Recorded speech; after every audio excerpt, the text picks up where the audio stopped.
Bapak Ibu Saudara, saatnya kita akan mendengarkan kebenaran firman Tuhan yang pada hari ini diambil dari kitab 1 Petrus 1 ayat yang ke-18 sampai dengan ayatnya yang ke-19.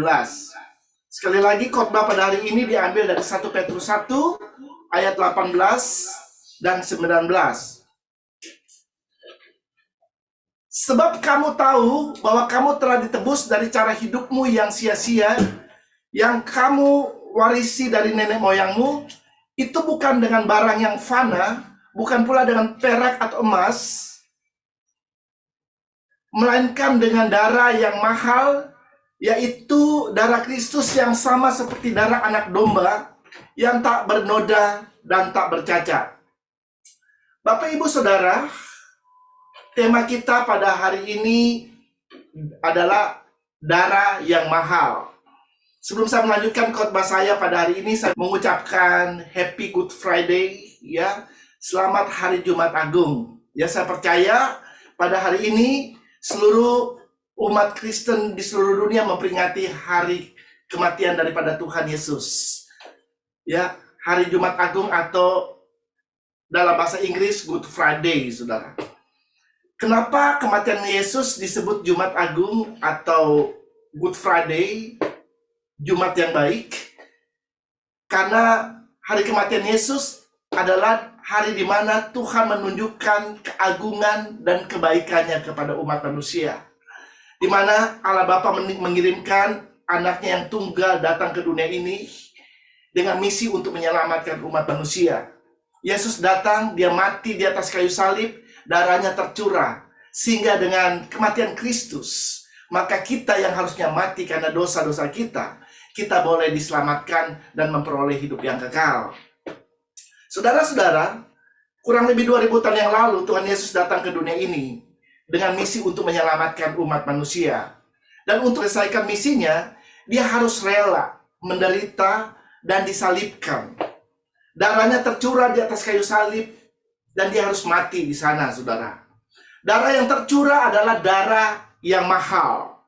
Darah yang telah menebus kita dari dosa kita, sehingga kita yang percaya kepadanya bisa diperdamaikan dengan Allah dan memperoleh kehidupan yang kekal. Bapak Ibu Saudara, kalau kita merenungkan kematian daripada Tuhan Yesus Kristus, ini sesuatu yang sangat luar biasa, ya. Pengorbanan Yesus itu sesuatu yang sangat luar biasa buat kehidupan kita. Sebelum dia mati, dia rela menanggung berbagai macam penderitaan, saudara. Dia disiksa, dia dimahkotai duri, bahkan dia diperlakukan dengan sangat tidak manusiawi, saudara. Dia perlakukan dengan sangat tidak adil. Bahkan dia harus mati di atas kayu salib untuk menebus dosa umat manusia, sehingga kita bisa menerima keselamatan. Dia yang tidak berdosa dibuat jadi berdosa, saudara. Dia menanggung semua dosa umat manusia, supaya kita, orang yang berdosa ini, boleh diselamatkan, boleh memperoleh hidup yang kekal. Jadi darah yang tercurah di atas Kalvari itu membuktikan kasih Allah kepada manusia. Saudara-saudara, di dalam Alkitab kurang lebih ada 400 kali kata darah dicatat dalam Alkitab, saudara. Kalau sebuah kata ditulis sampai berulang-ulang kali dalam Alkitab, bahkan lebih dari 400 kali ditulis di dalam Alkitab, itu berarti kata ini merupakan kata yang sangatlah penting yang harus kita perhatikan, saudara. Darah yang berbicara tentang kematian dan pengorbanan Tuhan Yesus buat hidup kita. Oleh karena itu, sebagai orang percaya, kita harus menghargai apa yang sudah Tuhan Yesus lakukan di atas kayu salib buat hidup kita. Kita harus menghargai darah yang tercurah di atas Kalvari untuk kehidupan kita. Kita harus menghargai apa yang sudah Tuhan lakukan buat kehidupan kita. Pada saat ini kita akan sama-sama merenungkan apa arti dari darah Yesus bagi orang yang percaya. Karena darah Yesus sudah mengerjakan banyak hal dalam kehidupan kita. Tadi dalam perjamuan kudus saya sudah sampaikan hal-hal yang dilakukan oleh darah Yesus dalam kehidupan kita. Dan pada saat ini Kita akan sama-sama belajar beberapa di antaranya. Yang pertama, darah Yesus menebus kehidupan kita dari cara hidup kita yang sia-sia dan memperdamaikan kita dengan Allah. Kita bisa baca sekali lagi 1 Petrus 1 ayat 18 sampai 19. Sebab kamu tahu bahwa kamu telah ditebus dari cara hidupmu yang sia-sia, yang kamu warisi dari nenek moyangmu, itu bukan dengan barang yang fana, bukan pula dengan perak atau emas, melainkan dengan darah yang mahal, yaitu darah Kristus yang sama seperti darah anak domba yang tak bernoda dan tak bercacat. Haleluya. Saudara, dalam ayat firman Tuhan ini berbicara tentang darah Yesus yang telah menebus umat manusia. Saudara-saudara, di dunia ini biasanya penebusan dilakukan dengan menggunakan barang-barang yang berharga, saudara.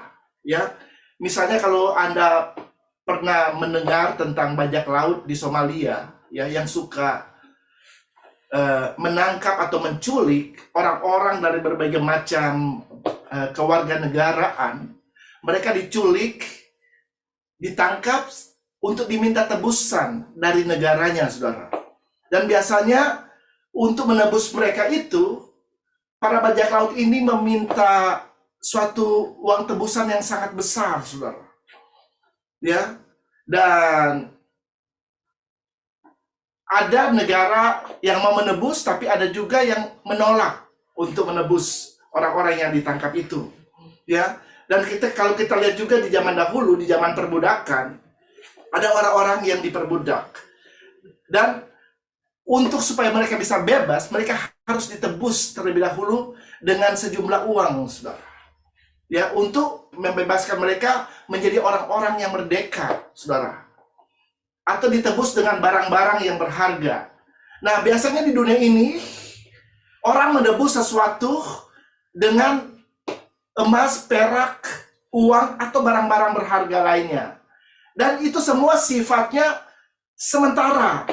Firman Allah berkata, semua yang ada di dunia ini sifatnya temporary atau sementara, yang suatu saat akan lenyap, saudara. Tetapi penebusan yang Tuhan lakukan buat hidup kita itu sangat berbeda. Ya, Dia tebus kita lewat darah anaknya, lewat darah Tuhan Yesus yang harus mati di atas kayu salib, supaya kita bisa dibebaskan dari perbudakan dosa, saudara. Ya, kita bisa menjadi orang-orang yang merdeka. Kita yang diikat, ditawan oleh dosa. Tuhan Yesus datang untuk menebus kita dari dosa yang mengikat kehidupan kita dan melepaskan kita sehingga kita bisa menjadi orang-orang yang merdeka.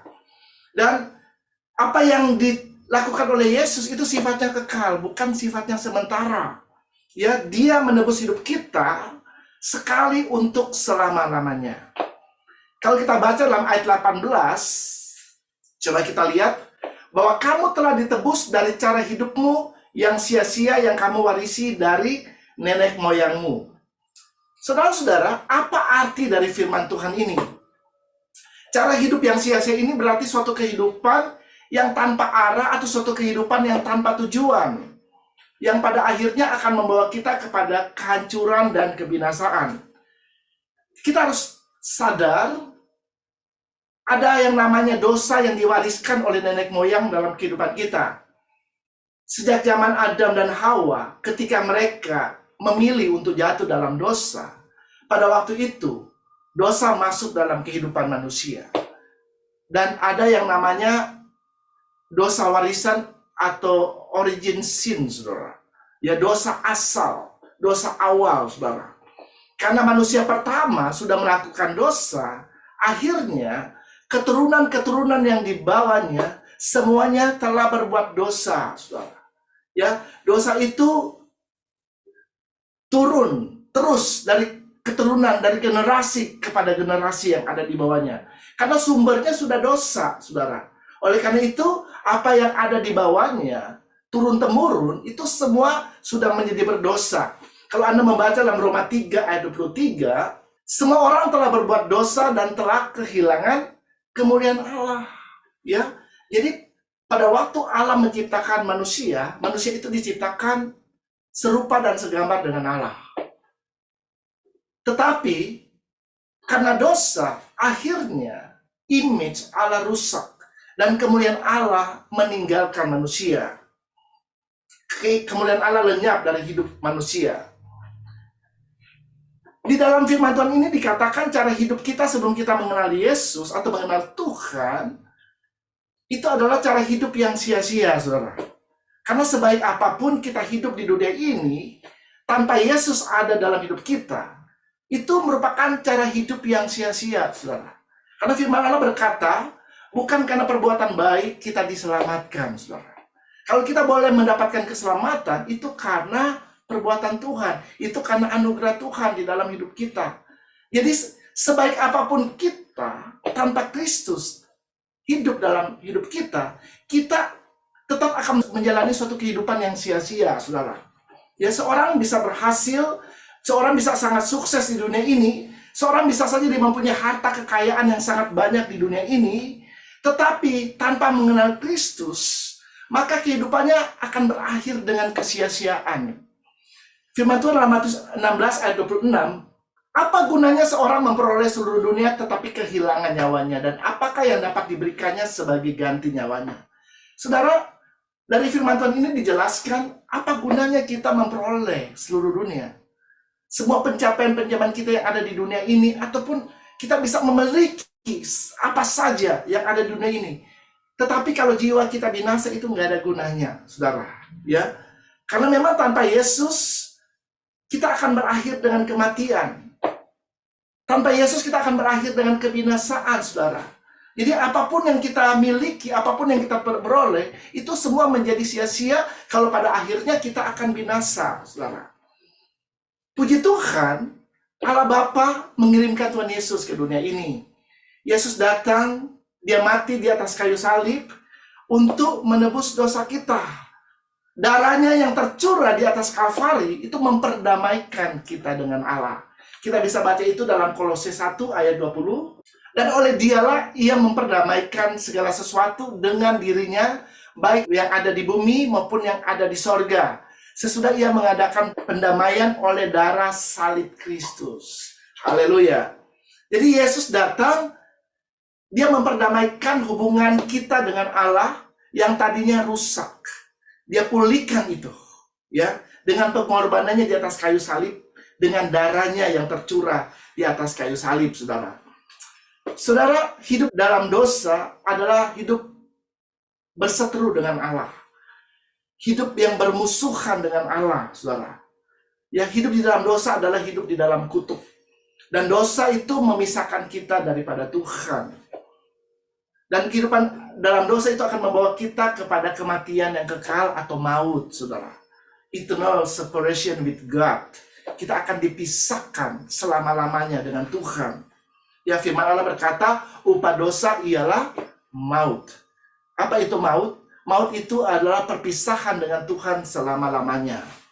Tetapi Tuhan itu baik, Yesus datang ke dunia ini, dia mati di atas kayu salib, darahnya tercurah untuk menebus kita dari dosa, saudara. Ya, kita yang harusnya terpisah dengan Allah kembali bisa dipulihkan sehingga kita kembali bisa bersatu dengan Tuhan, saudara. Ya, kenapa Yesus harus mati dan darahnya tercurah bagi kita? Supaya kita tidak perlu mengalami kematian. Supaya kita yang percaya kepadanya tidak mengalami apa yang namanya maut, saudara. Tetapi kita bisa hidup bersama dengan dia selama-lamanya. Yesus datang supaya kita yang tadinya hidup di dalam kutuk bisa hidup di dalam berkat-berkat Allah. Karena memang itulah tujuan Tuhan menciptakan kita. Salah satunya supaya kita boleh hidup menikmati semua berkat-berkat yang sudah Dia sediakan buat hidup kita, saudara. Yesus datang supaya kita yang tadinya berseteru dengan Allah bisa diperdamaikan dengan Allah dan dipulihkan dengan Allah. Itu yang pertama. Yang kedua, darah Yesus menyucikan kita dari segala dosa. Kita lihat ayatnya dalam 1 Yohanes 1 ayatnya yang ke-7. Tetapi jika kita hidup di dalam terang, sama seperti Dia ada di dalam terang, maka kita beroleh persekutuan seorang dengan yang lain, Dan darah Yesus anaknya itu menyucikan kita dari segala dosa. Perhatikan kata, darah Yesus anaknya itu menyucikan kita daripada segala dosa. Jadi, saudara, firman Allah menjelaskan kepada kita bahwa darah Yesus yang menyucikan kita dari segala dosa. Jadi tidak ada dosa yang tidak bisa disucikan oleh darah Yesus. Tidak peduli sebesar apapun dosamu, sejahat apapun hidupmu, sebejat apapun yang engkau pernah lakukan di dalam hidupmu, darah Yesus sanggup untuk menyucikan engkau, membasuh engkau bersih, sehingga engkau bisa dibenarkan di hadapan Tuhan, saudara. Asal Anda memutuskan untuk datang kepadanya, ya. Kalau engkau datang kepadanya mengakui segala dosa-dosamu, maka tangannya selalu terbuka untuk mengampuni kita dari segala dosa dan kejahatan kita. Firman-Nya berkata, walaupun dosamu semerah kermisi, aku akan putihkan menjadi seputir salju. Haleluya. Ini luar biasa apa yang Tuhan lakukan buat hidup kita, saudara. Itu bukan berarti kita bisa berbuat dosa semau kita, saudara. Tentunya sesudah Tuhan mengampuni dosa kita, kita harus hidup di dalam terang. Kita harus memilih untuk hidup di dalam kebenaran, ya. Karena pada waktu kita percaya kepada Yesus, Roh Kudus masuk dalam hidup kita, dan Roh Kudus hanya akan memimpin kita di jalan-jalan kebenaran. Karena Roh Kudus adalah Roh kebenaran. Apakah orang percaya bisa jatuh di dalam dosa? Bisa saja, saudara. Kita bisa jatuh dalam dosa, ya, kalau kita tidak waspada dan tidak berjaga-jaga. Firman Allah berkata, berjaga dan berdoa supaya engkau tidak jatuh ke dalam pencobaan. Ya, jadi kita harus senantiasa hidup berjaga-jaga supaya kita tidak jatuh di dalam pencobaan, kita tidak jatuh di dalam dosa. Dan kalau dosa kita sudah diampuni oleh Tuhan, jangan biarkan kita diintimidasi oleh iblis lagi. Percaya, darah Yesus sudah menguduskan kita, sudah menyucikan kita. Sehingga pada waktu kita diampuni oleh Tuhan, pada waktu itu kita sudah dibenarkan oleh Tuhan. Dan tidak ada seorang pun yang dapat mengintimidasi kita dan mengatakan kita bersalah. Karena pada waktu kita mengaku dosa di hadapan Tuhan, Yesus menguduskan kita, menyucikan kita dari segala dosa, pelanggaran, dan kejahatan kita. Dan status kita sudah dibenarkan di hadapan Tuhan. Itu yang kedua, darah Yesus menyucikan kita. Yang ketiga, darah Yesus memungkinkan kita masuk atau mempunyai akses ke tempat kudusnya Tuhan. Ibrani 10 ayat yang ke-19. Jadi saudara-saudara, oleh darah Yesus kita sekarang penuh keberanian dapat masuk ke dalam tempat kudus. Ya, saudara, beda orang percaya yang hidup di perjanjian lama dan perjanjian baru, ya. Kalau di dalam perjanjian lama, untuk bertemu dengan Tuhan, ya, mereka harus diwakilkan oleh imam, saudara. Jadi tidak semua orang mempunyai akses untuk bertemu secara langsung dengan Tuhan, ya. Kalau Anda mempelajari tabernakel, di tabernakel itu ada yang namanya halaman, ruang kudus, dan ruang maha kudus. Kalau Anda lihat di halaman itu penuh dengan orang. Yang mereka membawa binatang untuk dipersembahkan kepada Tuhan. Dan ada berbagai macam persembahan yang harus dipersembahkan mereka kepada Tuhan. Tapi kalau Anda masuk ke ruang kudus, ya di situ udah nggak terlalu banyak orang. Ya, ada imam-imam yang bertugas. Dan kalau lanjut lagi ke ruang maha kudus, hanya imam besar yang diperbolehkan masuk ke ruang maha kudus. Itu pun masuknya setahun sekali, saudara. Untuk membawa dosa seluruh umat Israel dan memperdamaikan dengan Allah, saudara. Itu pun kalau imamnya berdosa, dia bisa mati, saudara, kalau dia masuk di dalam ruang maha kudus itu, kalau dia kedapatan berdosa. Puji Tuhan, kita hidup di zaman perjanjian baru, saudara. Ya, pada waktu kita percaya, ya, darah Yesus membenarkan kita, menguduskan kita dari segala dosa kita, sehingga kita mempunyai akses untuk masuk ke tempat kudusnya Tuhan. Ya, bukan hanya orang-orang tertentu saja yang bisa masuk ke tempat maha kudusnya Tuhan. Saudara dan saya, oleh karena darah Yesus, memungkinkan kita untuk masuk, bertemu muka dengan Tuhan. Amin. Ya, ini adalah kesempatan yang sangat istimewa buat hidup kita, saudara. Itu bisa terjadi karena darah Yesus yang tercurah di atas Kalvari. Jadi, darah Yesus ini melakukan hal yang besar, hal yang luar biasa dalam hidup kita. Sehingga kita bisa kembali masuk ke tempat kudusnya Tuhan tanpa perlu ada perantara. Yang perantara kita adalah Yesus Kristus yang adalah imam agung kita. Amin. Darah Yesus yang telah memungkinkan kita, sehingga kita tidak seperti orang-orang dalam perjanjian lama, saudara. Ya, kita bisa masuk anytime, dalam segala waktu kita bisa masuk ke tempat kudusnya Tuhan, dan di sana kita bisa bersekutu dengan Tuhan. Ya, pada waktu Yesus mati, dikatakan tirai di bait Allah itu terbelah dua. Ya, tirai yang memisahkan antara ruang kudus dan ruang maha kudus itu terbelah dua. Artinya kita sudah mempunyai akses untuk masuk ke ruang maha kudusnya Tuhan tanpa ada perantara sama sekali. Ya, itu dimungkinkan karena darah Yesus yang kita miliki. Puji Tuhan. Yang keempat, apa yang dikerjakan oleh darah Yesus? Darah Yesus membuat kita bisa kembali bersekutu dengan Tuhan. Kita lihat Efesus 2 ayat 13. Tetapi sekarang di dalam Kristus Yesus, kamu yang dahulu jauh sudah menjadi dekat oleh darah Kristus. Haleluya. Saudara, kita yang dahulunya jauh dikatakan oleh firman Tuhan, tetapi karena darah Yesus, kita bisa menjadi dekat dengan Tuhan Yesus. Darah Yesus yang memungkinkan kita untuk kembali bisa bersekutu dengan Tuhan. Ya, tanpa darah Yesus, kita akan terpisah dengan Allah selama-lamanya, saudara. Tetapi darah Yesus yang membuat kita dekat, kembali bisa bersekutu dengan Tuhan. Karena persekutuan dengan Tuhan itu sangat penting, ya. Menyatu dengan Tuhan itu sangat penting. Karena tanpa persekutuan dengan Yesus, maka kita tidak akan mungkin bisa bertahan di dunia yang kita lihat semakin hari bukannya semakin baik, tetapi dunia ini semakin hari semakin jahat, saudara. Dan untuk bisa survive, untuk bisa bertahan di dunia ini, kita memerlukan Yesus dalam hidup kita. Ya, kita harus hidup senantiasa bersekutu dengan Tuhan Yesus. Ya, dalam Yohanes 15 ayat 5 dikatakan, Akulah pokok anggur dan kamulah carang-carangnya. Barang siapa tinggal di dalam aku dan aku di dalam dia, ia berbuah banyak. Sebab di luar aku, kamu tidak dapat berbuat apa-apa. Ya, jadi ini berbicara tentang persekutuan dengan Tuhan, saudara. Ya, Yesus adalah pokok anggur dan kita ini adalah carang-carangnya. Dan carang itu harus melekat kepada pokok anggur. Ya, baru carang itu akan mendapatkan kehidupan, baru bisa berbuah. Ya, bisa berbuah yang banyak, saudara, dikatakan dalam firman Tuhan.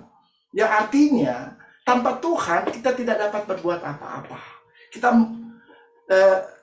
sungguh membutuhkan persekutuan dengan Tuhan. Nah, darah Yesus memungkinkan kita kembali bisa bersekutu dengan Tuhan. Sehingga kehidupan kita bisa menjadi kehidupan yang kuat di dalam Tuhan, saudara. Karena di dunia ini kita hidup ada musuh yang harus dikalahkan. Iblis selalu mengintip kita, saudara. Dan sewaktu-waktu, kalau ada kesempatan, dia mau menyerang kehidupan kita. Dia mau menjatuhkan dan membinasakan kehidupan kita. Karena iblis datang untuk mencuri, membunuh, dan membinasakan. Tetapi puji Tuhan, ya, karena kita memiliki darah Yesus, kita bisa bersekutu dengan Tuhan, ya, sehingga kita bisa melawan iblis, saudara. Ya, kita bisa mengalahkan iblis dengan darah anak domba Allah itu, saudara. Ya, kita membutuhkan persekutuan dengan Tuhan supaya kita senantiasa kuat di dalam Tuhan, saudara. Kalau Anda tidak memiliki persekutuan dengan Tuhan, maka kehidupanmu akan lemah, saudara. Dan dengan mudah engkau akan dikalahkan oleh iblis dan para pengikutnya. Tetapi kalau Anda hidup selalu dalam persekutuan dengan Tuhan, maka Anda akan bisa berjalan dalam kehidupan yang berkemenangan dalam Dia. Bapak, Ibu, Saudara, saya tidak akan memperpanjang khotbah pada hari ini. Sebenarnya ada banyak hal yang dikerjakan oleh darah Yesus dalam kehidupan kita, ya. Tapi hari ini saya hanya membahas beberapa di antaranya, ya. Yang pertama, darah Yesus menebus kehidupan kita dari cara hidup kita yang sia-sia dan memperdamaikan kita dengan Allah. Yang kedua, darah Yesus menyucikan kita dari segala dosa dan kejahatan kita. Dan yang ketiga, darah Yesus memungkinkan kita masuk ke tempat kudusnya Tuhan, atau kita mempunyai akses untuk bertemu muka dengan muka secara langsung dengan Tuhan. Yang keempat, darah Yesus membuat kita kembali bisa dekat dengan Tuhan atau bersekutu dengan Tuhan. Dan persekutuan dengan Tuhan inilah yang akan membawa kita di jalan-jalan kemenangan. Amin.